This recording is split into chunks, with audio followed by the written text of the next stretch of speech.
정치권 관심 뉴스 짚어보는 포커스 나이트 시간입니다. 오늘은 최수영, 김준일 두 평론가와 함께 하겠습니다. 안녕하십니까? 네, 22대 국회 첫 국정감사가 시작됐습니다. 여야는 김건희 여사 의혹과 또 이재명 대표 사법 리스크를 두고 치열한 공방을 벌였는데요. 먼저 영상부터 보고 오겠습니다. 준비되셨죠? 하나, 둘, 셋! 윤석열 정권의 2년 6개월 그 오만과 독선의 폭주를 끝장내고 파도 계속 나오는 대통령 부부의 국정농단 부정비리 의혹을 끝까지 파헤치는 끝장 국감을 하겠습니다.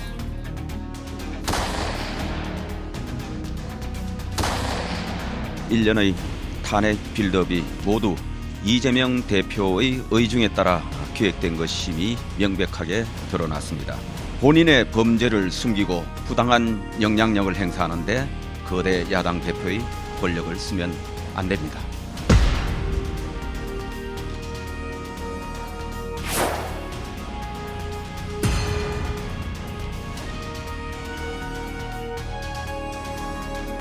수석 요구서를 수령하는 것조차 거부하고 있습니다.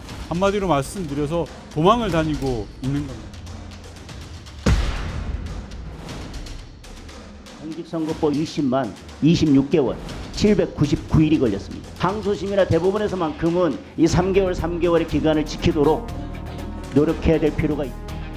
윤석열 후보가 김만배를 개인적으로 알만한 정황이 충분히 있음에도 불기소 처분을 했습니다. 반면에 이재명 대표는 서로 다른 잣대를 댔다. 김혜경 씨가 얼마 썼는지 아세요? 3년 2개월 동안 법인카드를 자기 생활비로 썼어요. 슬기로운 법카 생활을 했습니다.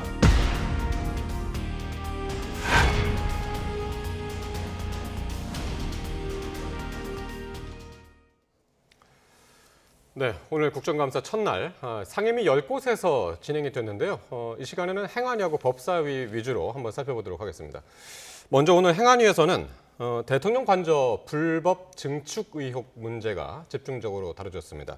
야당은 관저 증축 고리로 김 여사를 정면 겨냥하는 모습이었는데 국감은 야당의 시간이니까요. 네. 김준일 평론가부터 한번 이야기 들어볼까요? 그러니까 원래 국정감사는 야당의 시간이기도 하고, 네. 그리고 지금 야당이 다수당이잖아요. 그것도 네. 압도적인 다수당이니까 이 각 상임위마다 이제 영향력을 행사할 수 있는 게 지금 모든 상임위에서 다 우위를 점하고 있다 보니까 그것도 이제 그렇고, 또 하나는 지금 전체적으로 보면 어쨌든 지금 이재명 대표의 이재명 방탄 이렇게 얘기를 하면서 여당에서 얘기를 하고 있는데, 이거는 일종의 국민들한테는 재방송처럼 느껴지는 거예요. 그러니까 막장 드라마 비유를 많이 하는데, 예를 들면 막장 드라마도 신상이 좋지 재방 보는 거는 식상하잖아요. 그러니까 김건희 여사 건은 지금 막 빵빵 터지고 있는 신상들이 지금 즐비한데 증인들도 이제 새로운 건데, 사실 이재명 대표 재판 지연 얘기가 하루 이틀 나온 게 아니잖아요. 그러니까 이제 어쩔 수 없이 뭔가 이제 맞불을 해야 되니까 한 건데, 이게 신상품이 아니다 보니까 좀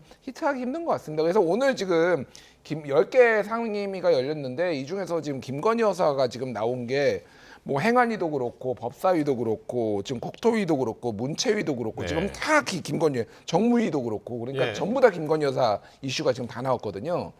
그러니까 말씀하셨다시피 행안위에서는 지금 그 관저 이제 증축을 한 21g 이 대표를 이제 증인으로 신청을 했는데 안 나왔습니다. 그래서 지금 동행명령장하고 지금 고발 조치까지 하겠다고 이런 상황이라서 야당의 좀 압박, 증인으로 안 나오는 사람들에는 압박은 굉장히 거셀 것 같고, 내일도 이제 숙명여대 총장 나와서 교육위에서도 논문 표절 얘기하고 있고 줄줄이 이어지고 있거든요. 그러니까 아마 김건희 국감이 될 가능성이 상당히 높다. 지금 상황은 그렇게 보면 될 것 같습니다.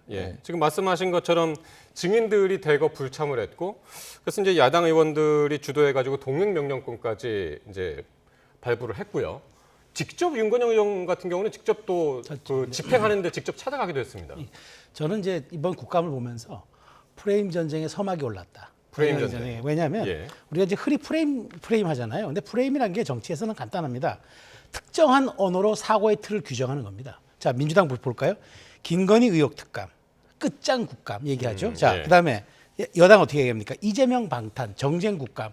아주 선명한 서로의 구호로 그러니까 말하자면은 예. 이 정치에서 메시지와 슬로건은 일종의 프로파간다, 선전선동에 이제 힘을 갖거든요. 그러니까 규정을 딱 해버렸어요. 해버리고 이번 3주의 국감을 몰아가겠다고 이제 선포를 한 겁니다. 그러니까 예. 민주당은 아예 그 끝장 국감과 김건희 특감 그 국감을 통해서 국민에게 시원함을 주겠다. 이재명 대표의 발언에 전 답이 있다고 봐요. 국민에게 시원한 걸 주겠답니다. 그러니까 네. 국민들이 여기에서 정치의 효능감을 보는 게 아니라 예. 정치의 카타르시스를 느끼게 하겠다 당신들이. 자, 그래서 오늘 행안위에서 어떤 일이 있었습니까?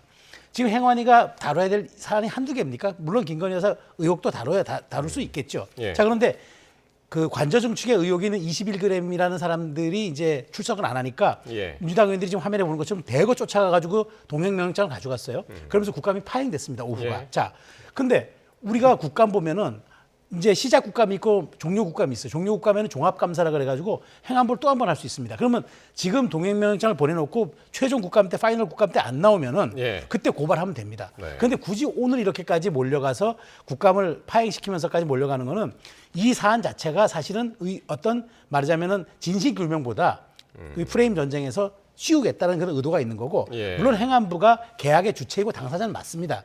그렇다고 해서 이 모든 것을 삼켜버리는 이게 그 블랙홀처럼 이번 국감에서 21g이 과연 돼야 되는 것인가 이 부분은 제가 질문 안 드릴 수가 없죠. 예, 프레임 국감이다, 프로파간다다, 선전선동 이제 그렇게 말씀을 하셨는데 일단은 지금 이제 행안위 받고요, 국토위, 법사위를 한번 볼까요? 법사위에서는 이재명 대표 재판을 두고 이제 공방이 벌어졌는데 여당은 이 대표가 의도적으로 재판을 지연시키고 있다고 이제 의혹을 제기했고요, 민주당은 재판을 지연시키고 있는 것은 검찰 자체다 이렇게 이제 맞섰습니다. 일단 뭐 이제 여당 입장에서는 이제 26개월, 2년 2개월이나 이제 걸렸으니 공직선거법 같은 경우에는 그러니까 이거를 6개월 안에 사실은 원래는 처리를 해야 된다라고 일반적으로 가이드라인이 있으니까 이제 문제가 있다라고 예. 지적을 한 것인데 예. 그러니까 증인을 어쨌든 이재명 대표가 신청을 했고 법원에서 그걸 다 받아준 거잖아요. 증인의 숫자가 많다 보니까 정확하게 몇 명인지 제가 모르겠는데 한 거의 50여 명 정도 된다고 합니다. 그러면은 이 사람들이 한 번씩 나와서 증언을 하는 거를 법원에서 이거는 들어볼만 하다고 판단을 했기 때문에 다 받아들여 준 거 아니에요. 그러니까 이거를 뭐 이재명 대표가 어떤 의도가 있었는지는 알 수가 없으나 결과적으로 보면 이거는 법원의 판단이었다. 뭐 이렇게 보는 게 맞지 않나 저는 그 생각이 듭니다. 그러니까 예. 이재명 대표가 혼자 뭐 그쪽 변호인들이 죽어도 다른 방법으로 이거 재판을 지연시킬 수 있는 방법이 있는 건지 예. 그건 잘 모르겠고요. 재판부 변경 신청도 지금 재판 지연 전략이 아니냐는 뭐 그렇게들 국민의힘 쪽에서는.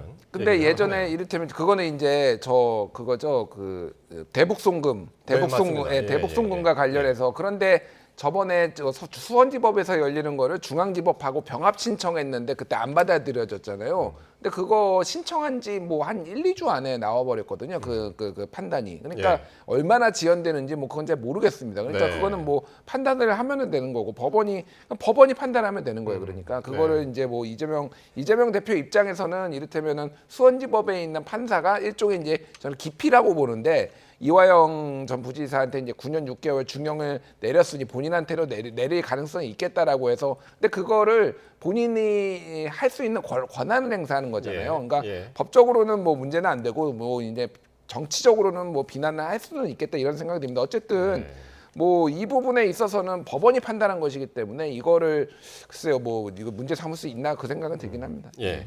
그러니까 국감 곳곳에서 이렇게 충돌이 빚어지다 보니까 원래 국정감사의 취지, 그렇죠. 뭐 입법부가 그 국정 전반에 대해서 이제 좀 견제를 하는 그런 기간인데 본연의 취지가 지금 잊혀지는 것 아니냐. 네, 그런 지적들이 나옵니다. 그러니까 그건 뭐 너무나 당연한 지적이에요. 그러니까 22대 국회 첫 국감이잖아요. 그러니까 22대 국회가 정말 그 어렵게 한 달씩의 파행을 겪으면서 늦게 출범해서 국회 개원식도 결국 정기국회 때 개원식을 했잖아요. 자, 그러면은 이게 이제 그나마 이제 우리가 국감을 뭐라 합니까? 우리 서로 잘 아는 표현대로 1년 농사라고 그러지 않습니까?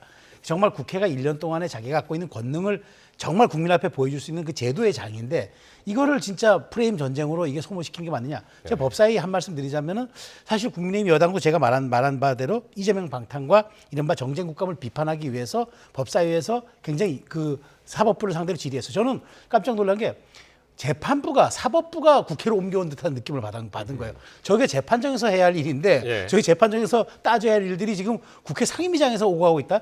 과연 이게 지금 그럼 우리 사법정의에 맞는 것인가 얘기가 되고 그 국민의힘은 이재명 대표의 사법 리스크를 부각하는 공세를 펼치지만 또 민주당은 사실 말도 안 되는 논리로 방어하면서 이게 이제 정쟁 국감이 되는 거잖아요.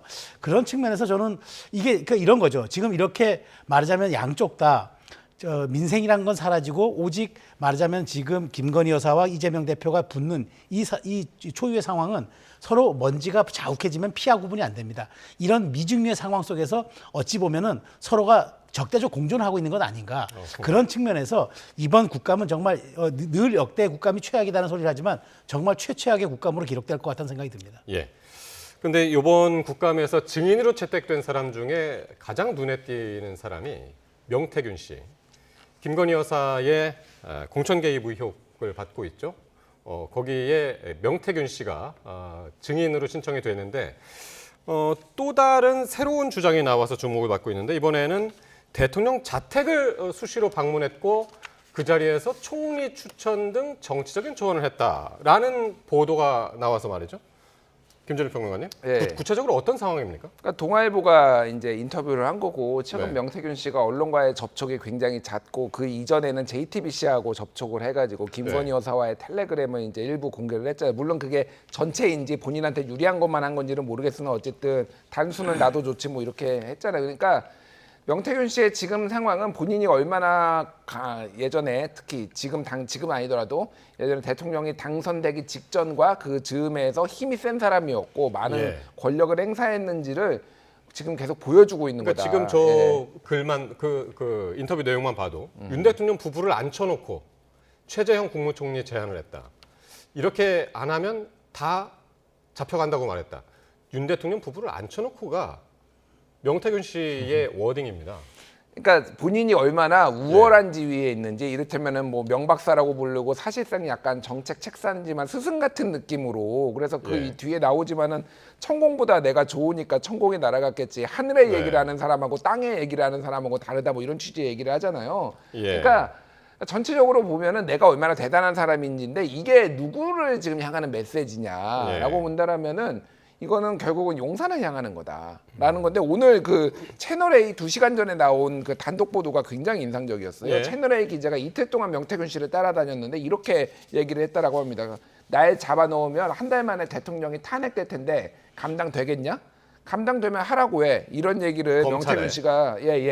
이제 한다라고 했다라고 합니다. 그러니까 이제 검찰에 예. 지금 한 게 아니라 그러니까 기자한테 그런 얘기를 검찰 가면은 그렇게 할 텐데 나중에 검찰에 가면 그러니까 이거는 계속 명확하게 나 건드리지 말라는 거예요. 본인은 예. 지금 공직선거법이나 지금 정치자금법 위반으로 수사받고 있는데 나 감옥 가거나 내가 만약에 검찰에 구속되면 이거 다 불 거면은 이 정권은 예. 흔들린다. 지금 사실은 그래서 이게 굉장히 딜레마적인 상황이고 용산에서는 명태균 씨가 얘기하는 거에 대해서 반박을 안 해요. 지금까지 뭔가 반박 보도가 나온 거 봤습니까? 예. 뭐가 잘못된 거 있으면은 언제든지 즉시 나오고 예를 들면은 뭐 그 뭐였죠? 쿠데타 그러니까 저기 계엄령 야당에서 주장하니까 거의 굉장히 세게 막 반박하고 그랬잖아요. 근데 예. 이거에 대해서는 한마디도 반박을 안 합니다. 대통령실이 뭐라고 했냐면 오늘 정치인들과 함께 몇 번 방문을 했을 뿐이다. 서초동 자택. 그리고 대선 경선 무렵에 이제 소통을 끊고 안 만났다. 이렇게 이제 논란을 일축했거든요. 네. 명 씨가 좀 과장되게 이야기를 하고 있는 건가요? 그 신뢰성을 어떻게 봐야 됩니까? 그러니까 뭐 제가 보기에 경남 지역에서는 아마 대단히 알려진 정치 브로커 맞는 것 같아요. 그러니까 네. 본인은 컨설팅을 하고 여론조사를 한다고 하는데 사실 그 경계의 차이가 그렇게 많지는 않습니다. 뭐 조직 붙여주고 혹은 뭐 여론조사를 빌미로 해가지고 자신의 영향력을 과시하고 그래서 근접해서 얘기하면서 전략적 조언을 하면서 마치 당선됐을 땐 본인의 다 역량으로 이렇게 얘기를 하는 것처럼 하는 네. 그런 사람들이 지역마다 사실 있어요. 그런데 네. 명태균 씨가 어느 정도냐 저는 좀 정확히 모르겠어요. 근데 네. 명태균 씨가 지금 이건 하는 것 같아요. 그러니까 지금 무언가 본인이 지금 정치자금법 위반 혐의로 압수수색도 받았잖아요. 네네네. 그리고 지금 계좌 추적 다 됐어요. 그래서 네. 실제로 뭐 김영선 의원에게 빌려준 돈 받았다는데 빌려준 돈 훨씬 많은 돈을 받아가고 그다음에 매월 세비의 절반씩 받아간 걸 네. 설명이 안 되니까 네. 제가 지금 보기에 협박하는 것 같아요. 그러니까 지금 이 사람 이 명태균 씨가 이런 건 있는 것 같아요. 그러니까 지금 크게 한 방 치는 것보다 원래 정치 네. 캠페인에서 상대를 눕히기 위해서는 장타보다는 연타가 중요하다고 얘기하거든요. 네. 계속 잽을 날리면서 지금 그래서 잘게 썰어서 지금 이렇게 나가는 것 같아요. 그러니까 여러 언론들을 돌아가면서 인터뷰를 그렇죠. 지금 하고 그러면서 있는 것 같아요. 이제 조금 전 채널A 쪽에는 좀 센 거. 그러니까 날 누르면 탄핵된다는 식으로. 아니 어느 한 사람을 사법 처리시켜서 대통령이 탄핵되면 그렇게 허약한 정권이 그러면은 어떻게 출범하겠습니까? 지금 명태균 씨가 여러 언론들을 통해서 인터뷰를 조금씩 하고 있는 것이 네. 누구한테 메시지를 보내려고 그러는 건가요? 저도 비슷하게 봐요. 그러니까 이거는 네. 대통령 부부를 향해서 보내는 것 같아요. 왜냐하면 아니면은 이제 검찰을 향해서든가. 이제 네. 일종의 말하자면은 내가 이 정도 어떤 그 레벨에서 노는 사람이니까 검찰이 좀 알아서 좀 해야 되는 것 아니야? 라는 식의 메시지를 보내는 것 같은데 네. 아니 법 앞에 평등하지 않습니까? 그리고 본인이 진죄만큼 자기가 처벌받으면 됩니다. 그리고 본인이 정말 위법하게 한 적이 없으면 본인 또 본인 입으로 얘기하더구만요. 예. 난 내 수준을 잘 알아서 1년 동안 내가 서울에 안 갔고 그 공직에 대한 이런 제안들 내가 안 받았다고 얘기하지 않습니까? 그렇게 자기 자신을 잘 아는 사람이 지금은 그렇게 처신을 잘해야죠. 근데 이제 제가 보기에 사법적인 압박이 자꾸 들어오니까 네, 네. 저렇게 말하자면 뭐 있는 카드들이 내가 몇 개 있다는 식으로 이렇게 허장성세를 그러니까 일종의 저는 블러핑 같은 느낌이 드는데 네. 저는 그렇다면은 뭐 대통령도 이제 좀 있으면 귀국하시니까 아마 네. 이렇게 정말 본인에 대해서 이렇게 말하자면은 좀 그 치욕적인 얘기까지도 꺼낼 수 있는 사람에 대해서 예. 법이 엄정하게 수사하도록 저는 네. 지시를 할 거라고 봅니다. 예. 민주당에서는 지금 명 씨를 비선 실세로 규정을 하고 있습니다. 그러면서 국정농단이다라고까지 이제 주장을 하고 있고 운영위에서 증인 채택을 지금 검토를 하고 있는데 어떻습니까, 김준일 평론가? 이 파장이 어디까지 번질까요? 지금 14일부터 해가지고 4번의 지금 증인 채택이 된 걸로 알고 있어요. 그래서 4번을 다 나올지 안 나올지 뭐 어떻게 나올지는 저도 모르겠습니다. 근데 예. 명태균 씨가 보면은 자기 과시욕이 굉장히 강한 사람이라는 거는 지금 모두가 지금 대부분의 사람들이 얘기하고 있잖아요. 그러면은 저렇게 국정감사 모든 자리는 모든 언론이 다 생중계하는 자리잖아요. 그러니까 자기 과시유를 하고 자기 말을 하기 위해서라도 네. 나올 가능성이 있지 않느냐 이런 관측이 나오는데 말씀하셨다시피 어디로 어떻게 튈지를 모릅니다. 지금 상황이. 네. 그 뭐 엄정 수사를 하는 게 맞다라고 이제 최수영 평론가님이 말씀하셨는데 저도 그렇게 생각을 해요. 네. 이게 만약에 가짜라면은 이거는 나라를 이렇게 혼란스럽게 만든 죄를 물어야 되는 거고 네. 만약에 일부 진실이 있다라면은 그건 수사를 해서 밝혀야 되는 거죠.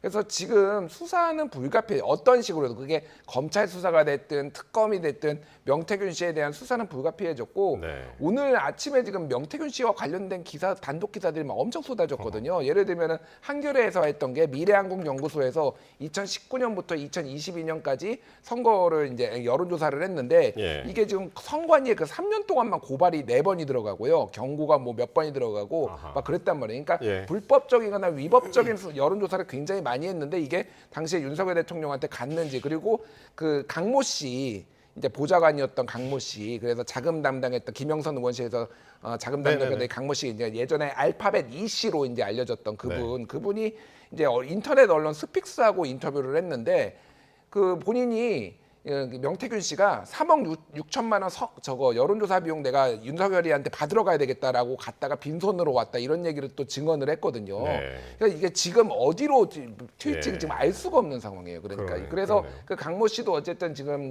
국감 증인으로 채택됐고 예. 명태균 씨도 채택됐고 그러다 보니까 이게 어떤 증언이나 이런 게 나오느냐에 따라서 굉장히 확 바뀔 겁니다. 분위기가. 그러니까 이 공천 개입 의혹 관련해 가지고 등장인물도 여럿이고 폭로전도 계속 여러 군데서 터지고 있어가지고 어디로 진짜 전개가 될지 가늠하기가 힘든 그런 상황입니다. 다음 이슈 한번 이야기해 보겠습니다. 한동훈 대표가요 어제 친한계 의원들하고 만찬을 한 데 이어서 오늘은 원외 당협위원장들과 오찬을 하면서 접촉면을 넓히고 있습니다. 당내 목소리가 엇갈렸는데요. 한번 직접 듣고 오겠습니다. 일단은 한 대표가 생각을 공유하는 사람들이 좀 뭉쳤으면 좋겠다는 생각을 해요. 결속이 일단은 더 중요하다는 거예요. 왜냐하면 위기를 위기로 인식하려면 그 위기를 공유하는 사람들이 있어야 되거든요. 굳이 뭐 이 시기에 꼭 그 만찬을 해서 여러 가지 상황이 좀 더 과거의 전례와는 다른 상황을 만들겠다 이래 의도적으로 만들었다고 생각하지는 않습니다. 기본적으로는 이미 세력화되어 있던 분들 아닌가요? 네. 지난주에 김건희 여사 특검법 재표 결이 있었는데 거기서 이제 일부 이탈표가 나왔었죠. 적어도 4표다라는 이야기들이 많았었고 지금 그래서 여당 내에서는 이 어제 만찬 시점을 두고 참 묘하다라는 이야기가 나와서요. 최 평론가님은 어떻게 보셨나요? 어제 만찬? 그러니까 뭐 당대표가 당 소속 의원들 만나는 데서 밥 먹는 게 그게 그렇게 큰 뉴스가 될까? 저는 생각이 드는데 다만 네. 시점이 좀 미묘하다는 생각은 들어요. 왜냐하면 이게 재표결 이후 잡힌 모임이고 그다음에 네. 어쨌든 윤석열 대통령과의 지금 독대라든가 지금 따로 별도로 만나는 게 계속 거절되는 상황에서 아직까지 성사가 되지 않은 상태에서 예. 이루어진 만찬이기 때문에 뭔가 지금 정치권이 주목을 끄는 것 같은데 근데 예. 저는 이렇게 생각합니다. 한동훈 대표가 그동안 주로 자문그룹 위주로 만났잖아요. 뭐 원로들도 만나고 쭉 이렇게 말하자면 일종의 그 통과 의례 같은 이제 오만찬을 많이 했는데 지금은 정확하게 자기 세력이라고 할 수 있는 분들과 네.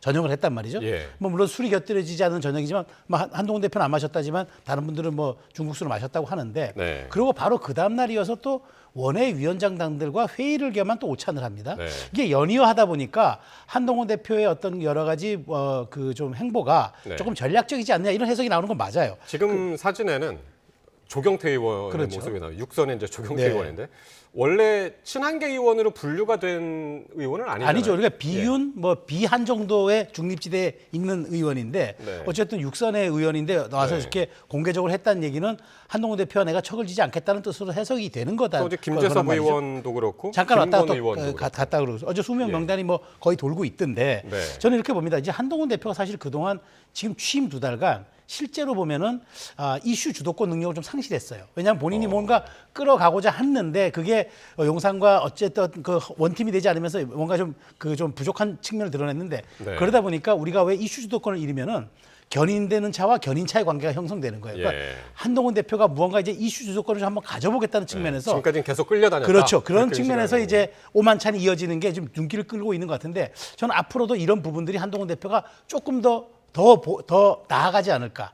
여러 가지 주변의 우려에도 불구하고 예. 저는 그럼에도 불구하고 조금 더 보폭을 넓힐 거라고 생각이 됩니다. 예. 어제 그 만찬 자리에서 한 20여 명이 모인 그 만찬 자리에서 물러나지 않겠다. 믿고 따라와 달라라고 이제 발언을 했다고 그러는데 물러나지 않겠다가 어떤 대상을 두고 이야기를 한 건가요? 뭐 여당 내의 세력인가요? 아니면 뭐 야당을 두고 한 건가요? 뭐 어떻게 해석하기 나름인데 지금은 이제 한동훈 대표에 대한 대통령의 어떤 뭐 감정 이런 것도 굉장히 안 좋잖아요. 뭐 안 좋은 게 뭐 만천하에 드러났잖아요, 사실상. 그러니까 이런저런 압박에 대해서 물러나지 않겠다라고 한 것 같아요. 그러니까 결국은 그리고 이제 뭐 민심을 따르겠다라고 하는 거는 이런 뭐 이제 정부의 아니면 용산의 마이웨이 이거에 네. 대해서 내가 할 말은 하겠다. 그러니까 또 여기에 비슷한 얘기를 했던 게 당은 당의 일을 하고 정부는 정부의 일을 한다라고 얘기를 했거든요. 제가 이거를 더 이거보다 의미심장하게 봤던 건 뭐냐면은 그러니까 뭐 이렇게 매달렸잖아요. 독대하겠다고 매달리고 그리고 내가 중재자 되겠다라고 뭐 이렇게 의정 갈등 하려고 했는데 예. 그거는 이제 정부 일이라는 거예요. 나 그거 신경 안 쓰겠다. 아. 그래서 나는 당의 일을 하겠다. 당의 일이 뭔가요? 선거 지금 이기는 거잖아요. 예. 그러니까 1박 2일 원래 부산 금정에 하루로 갔는데 네. 하루를 더 연장해서 한동훈 대표가 1박 2일 했잖아요. 네. 그거의 후폭풍이 뭐냐면은 대통령 순방 가는데 안 와버린 거예요. 그러니까요. 환송 안 한 거예요. 그러니까 1박 2일이면 이제 어제까지인데 예, 일요일까지인데 일요일 날 이제 출국을 하셨 오전에 이제 했으니까, 오전에 대통령이 나갔잖아요. 네. 그러니까 이거 사실은 맘만 먹으면은 금요일 날 밤이나 토요일 날 그러니까 어제 아침에 와서 환송하고 다시 금정구 내려갈 수도 있는 거잖아요. 그러니까 이거는 당은 당의 일을 하겠다. 정부는 예. 정부의 일을 했다. 그리고 또 언론 보도 나온 게 독대 이런 거 오늘 그 원외위원장 만나가지고 독대 이런 형식에 이제 더 이상 연연하지 않겠다라고 네. 얘기를 했거든요. 그러니까 이거는 마이웨이를 선언한 거예요. 그러니까 내가 그리고 또 하나는 이제 김대남 씨 당무감사 들어가고 지금 뭐 네. 여러 뭐 윤리 가동한다고 하잖아. 이것도 당의 권한이에요. 그러니까 당의 일을 하겠다. 나는 내 권한을 최대한 활용하겠다라고 지금 선언을 한 거기 때문에 예. 또 친한계 의원도 만난 겁니다. 그러니까 앞으로 이 당에서 여러 가지 일들이 벌어지겠구나. 당 예. 대표로서 할 수 있는 권한들을 굉장히 많이 활용하겠구나라는 이제 짐작해 볼 수가 있는 거죠. 예. 그러니까요. 지금 김대남 전 행정관 말씀하셨는데 당무감사위 차원에서 이제 조사하기로 했고 그런데 이제 김대남이 해당 행위를 했다라고 네. 이제 친한계에서는 이제 그렇게 얘기를 하는데 친한계 밖에서는 당내에서 이걸 왜 이렇게 일을 키우냐 이게 해당 행위다라고들 얘기를 하고 있지 않습니까? 네. 어떻게 보시나요? 저도 그 지점은 좀 동의를 해요. 사실은 네. 이제 탈당을 했잖아요. 탈당을 예. 하고 이제 본인이 사퇴까지 했잖아요. 그 이제 감사직을. 예. 그런데 굳이 이제 이거를 이제 그 유권에서까지 했더라고요. 그러니까 신희진 그 당무 그 윤리위원장한테 탈당을 해도 이게 당원 시절에 벌어진 일이기 때문에 우리가 감찰할 수 있고 진상조사할 수 있다. 네. 그러니까 저는 이거죠. 물론 이제 이게 민주주의의 근간을 흔드는 엄중한 행위고, 그다음에 그 정말 대통령실에 근무했던 공직자가 좌파 유튜버와 연대해가지고 네. 특정한 우리 당 대표 될 사람을 음해했다. 굉장히 큰 사건이죠. 그런데 어쨌든 지금 이게 그 약간 이제 출구를 찾는 그런 상황인데 한 대표는 이걸 이슈로 해서 끌고 가겠다고 하는 거잖아요. 네. 그럼 의도가 있는 거죠. 이걸 통해서 뭔가 또 당의 기강이라는 아주 그 워딩을 썼습니다. 기강. 네. 그러니까 기강이라는 거는 대표가 할 수 있는 권능이잖아요. 대표는 당의 대표이면서 책임도 지지만 기강을 잡을 수 있는 권한이 있는 거죠. 그걸 10분 활용하겠다는 것 아닙니까? 그런 측면에서 저는 이렇게 봅니다. 이거를 무마할 생각은 없다. 네. 최소한 내가 이걸 가지고 일종의 어떤 정치적 레버리지로 활용하겠다라는 그런 뜻도 좀 있는 것 같아요. 그래서 지금 친윤계나 이런 쪽에서는 당의 어떤 그 불협화음을 우려하는 사람들은 지금이라도 출구 전략을 짜야 된다고 하는데 저는 그 말은 동의합니다만은 한 대표가 그 생각이 없어 보여서 이 문제는 수면 밑으로 가라앉을 것 같지는 않습니다. 예. 그럼 짧게 지금 어제 그 만찬이나 오늘 원외와의 오찬이 윤한 갈등에서 친한계의 반격의 어떤 분기점? 전환점? 그러니까 이렇게 볼 수도 있을까요? 터닝 포인트라기보다는 터닝 포인트, 일종의 저는 신호 역할, 시그널의 역할을 한다는 시그널. 그러니까 최소한 이쪽 그러니까 뭐 친한계 쪽에서도 더 이상 우리가 말하자면 무방비 상태로 있을 수 없다라는 쪽에 어느 정도의 신호를 보내는 거지만 이것이 그냥 어떤 그 태세를 바꾸는 변곡점을 작용할 가능성은 저는 아직은 이르다고 봐요. 예, 알겠습니다. 자, 한편 민주당은요, 당 내에 집권 플랜 본부를 설치하겠다고 발표를 했습니다. 집권 플랜 본부 총괄 본부장을 맡게 된 김민석 최고위원, 그리고 이재명 대표의 발언 한번 직접 듣고 오겠습니다.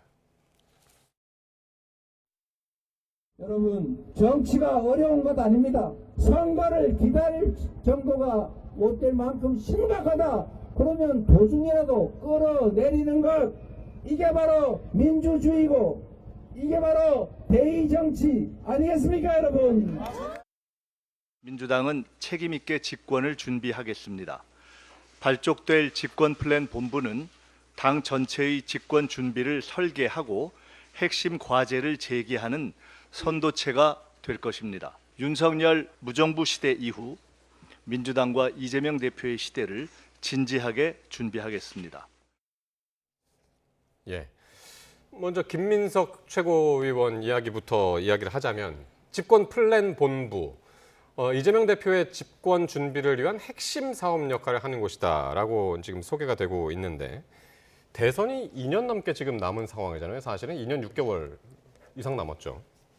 예. 시점이 왜 벌써 이런 집권 플랜을 갖고 있는 걸까요? 근데 뭐 최근에 일련의 흐름들이 사실은 뭐 이제 대선이 많이 남기는 했지만은 이재명 대표 입장에서는 본인이 대선에 출마 못한다라는 것을 생각을 안 하는 것 같아요. 그러니까 그래서 예를 들면은 뭐 언론 보도도 나왔는데 그 이한주 그 원장 경기 연구원장이었네. 그분한테 이렇게 인재를 뭐 청거해달라 뭐 예전에 이런 기사도 나왔었어요. 그러니까 이후에 집권한 이후에나 뭐 이렇게 쓸 수 있는 인재를 뭐 청거해달라 뭐 이런 류의 기사도 얼마 전에 지난달에는 섀도우 캐비넷 얘기도 섀도우 캐비넷 얘기도 나오고 그러니까 지금 눈은 어쨌든 그 2027년으로 가 있다라는 건데 일각에서는 이제 지금 윤석열 대통령 뭐 탄핵 뭐 이런 시나리오까지 얘기를 하면서 조기 대선 얘기까지 나오고 그거 뭐 민주당 내부에서 공식적으로 나온다는 얘기라기보다는 지금 상황은 무슨 일이 지금 벌어질지 모른다. 아까 명태균 씨가 얘기를 했잖아요.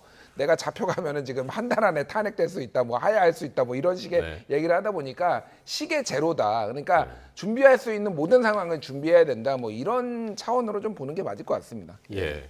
그러니까 지금 이 그 집권 플랜 본부 이게 왜 자꾸 눈에 띄냐면 그 주말 사이에 조금 전에 이제 보셨습니다만 이재명 대표가 인천 강화에 가가지고 한 이야기 때문에 그런데 거기서 아까 보셨지만은 선거를 기다릴 정도가 못 될 만큼 심각하다면 도중에라도 끌어내리는 것이다. 이 발언하고 맞물려서 자꾸 이게 들리거든요. 근데 민주당은 이 발언을 해서 이거 탄핵 얘기한 거 아니야? 이렇게 반응이 나오니까 아니 주어가 없지 않느냐 얘기합니다. 이거 말장난이죠. 그러면 이재명 대표가 끌어내리겠다고 하는 대상 제1야당 대표인데 이재명 제1야당 대표가 끌어내리겠다는 대상이 그게 국민의힘의 한동훈 대표겠습니까? 조국혁신당의 조국 대표겠습니까? 누가 봐도 윤석열 대통령이잖아요. 근데 그 얘기를 주어가 없다고 말을 애둘러 일반론을 얘기했다고 얘기합니다. 그러니까 우리가 네이밍 어떤 사안에 대해서 네이밍을 할 때 거기엔 규정이 담겨져 있는 겁니다. 네. 집권 플랜 본부 이 얘기는 뭐냐면은 집권을 하는 지금 이 우리 시스템을 조기 가동하겠다는 겁니다. 우리가 예. 통상 아까 조금 전에 얘기 나왔던 뭐 섀도우 캐비넷이라든가 인재 영입이라든가 하는 거는 대선 D-1년 전에 하는데 11월 8일이 윤석열 대통령 임기 반환점입니다. 반환점도 돌지 않은 상태에서 이걸 가동하겠다는 얘기는 명백하게 의도를 드러낸 거죠. 그런 측면에서 저는 민주당이 오늘 이렇게 말하자면 좀 오버하는 이렇게 모습들이 과연 정말 중도 확장과 그다음에 어떤 대한정당으로 모습을 보이는 게 아니라 이재명 대표가 11월 달에 나올 두 가지 사법 리스크에 대해서 매우 조급증에 빠져 있고 뭔가 이걸 돌파구를 마련하기 위해서 조금 전에 말씀하신 것처럼 시계 제로 상황을 연출해 가지고 먼지를 뽀얗게 해서 피하 구분이 안 되게 하는 상황에서 정치적인 이득을 갖겠다 하는 저는 그 야욕을 드러낸 거라고 보기 때문에 과연 이걸로 중도의 마음을 얻고 국민의 마음을 살 수 있을까? 저는 쉽지 않을 거라고 봅니다. 알겠습니다. 일단은 이제 본부가 발족을 했고 이게 경과 상황이 또 어떻게 진행이 되는지 또 같이 지켜보도록 하겠습니다.